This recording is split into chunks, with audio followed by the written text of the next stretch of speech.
the sword of Damocles that's sort of swinging over your head all the time when you're black and playing against the isolated queen pawn. In the isolated queen pawn, as black, you can look forward to a nice endgame where you can massage the weak, isolated queen's pawn, but it is also an attacking weapon that gives white pieces great freedom to move wherever they like, and the breakthrough d4, d5 can create havoc in black's position. We will see a great little example in less than 10 minutes. It's promised a 10-minute lesson where a young Boris Spassky really shows the potential in white's d4, d5. And the funny thing about this is it's very hard to pinpoint what black did wrong. So let's get on into it and learn something. I promise you will learn something. If you didn't know this, it will be a good lesson for you. d4, d5, and is the queen's gambit accepted, where black gives up the center immediately and strives to get active piece play. This is all main line theory. White gets to play bishop takes c4 in one move. It's not like in the Nimzo-Indian or the Meran, where usually you have to use two moves to get your bishop to c4. So you could say that black gave away a little bit here, but maybe it's not so bad because black's position is very healthy. All the pieces will have easy access to get out, but white does have a slight overweight in the center.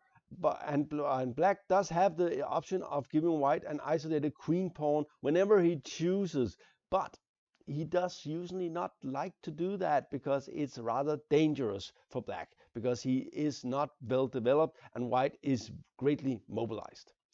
Castle, it goes fast with the white development. a6, very typical move in the queen's gambit, accepted. Black wants to play this move, and here in Meran style development, it looks very harmonious, and then you put your knight on this square and maybe the queen here and the bishop here, and you have very nice piece play. Queen e2, b5, bishop b3, and this is all mainline theory. I think the main move here is bishop b7. Knight c6 doesn't look right. It doesn't look right because the knight somehow is blocking this diagonal. Black had something else in mind, but in combination with b5, it's probably already too dangerous. White develops very fast, and black decides to take on d4. And this is, well, I'm not sure. I think black is already in some sort of danger here.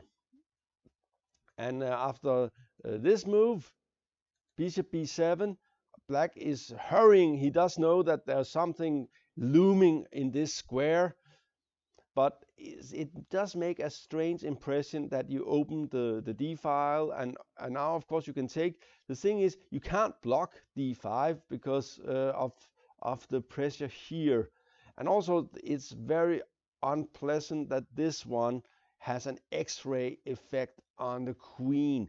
So at the moment, white is simply threatening d5. That would be extremely unpleasant. And if you take, knight takes, and you're already threatening something, and it will be quite hard for black to get the pieces out. White is clearly ahead in development here. So black decides to play this move, but that's actually a losing mistake. Because it's already all over. And the interesting thing is, we see here that black at the moment does have 1, 2, 3, 4, 5 pieces all aimed at d5, the all-important d5 square. If it's his move, he would definitely put something on d5 or play bishop e7 to close off the diagonal here.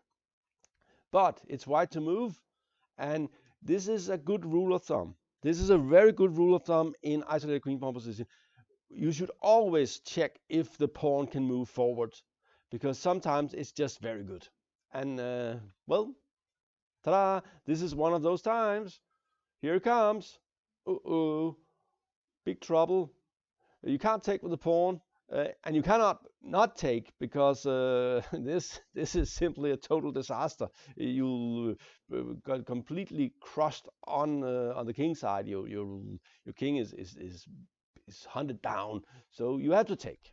And of course, taking with this knight that was also in danger of being pushed with a3 makes sense. And come bishop d5, and we see that the unfortunate position of the queen is a major factor here. The queen has to keep control over this square here, but this knight is now out of commission. You can't move this knight because of the pin here. So black has only one move, and it's not good. Bishop e7, take, and you can't take with the knight. This is what you would like to do, because the queen is hanging again, so this pin is really a problem. You can't take with the bishop. Then white will have 3 pieces here, and there is the queen here, so black will simply lose a piece after knight takes d5 or bishop takes d5. So you have to take with the pawn. Knight takes, and okay, getting rid of some pieces makes sense here. Bishop takes, e takes, and black has won a pawn, but after knight d4, he's totally positionally lost. This knight is coming to a very unpleasant square near you very fast, and it's already completely over here. Black is not going to survive this. The knight will land on f5. White's rook will just demolish black's queen. I don't see. The thing is, you can more or less put the king wherever you would like, but it will not be safe. Well, maybe if you manage to get it in here and a rook on d6, you'll be more or less safe, but otherwise you'll just be hunted down. And if the king tries to run, knight comes in, and here he just loses. He has to play rook a7 or something, but it's not funny. Queen h5 is coming here, and yeah, not funny at all. He played h5 to avoid the queen h5 or queen g4, and then came rook takes d5, and yeah. And this was an interesting example of the breakthrough d5. We see the end of the game. A young Boris Spassky. It was played in 1949. It was in Leningrad, when the city was still named Leningrad. Check, take, and take. And there are 2 threats in the position. Queen g7, checkmate, and knight e7, picking up the queen. You cannot meet both threats, so black resigned. This was a very fast game. So what did black do wrong? Well, he did this move. Was already suspicious because it doesn't quite look right. And then he did this move, and then he did this move, and then it was all over after d5.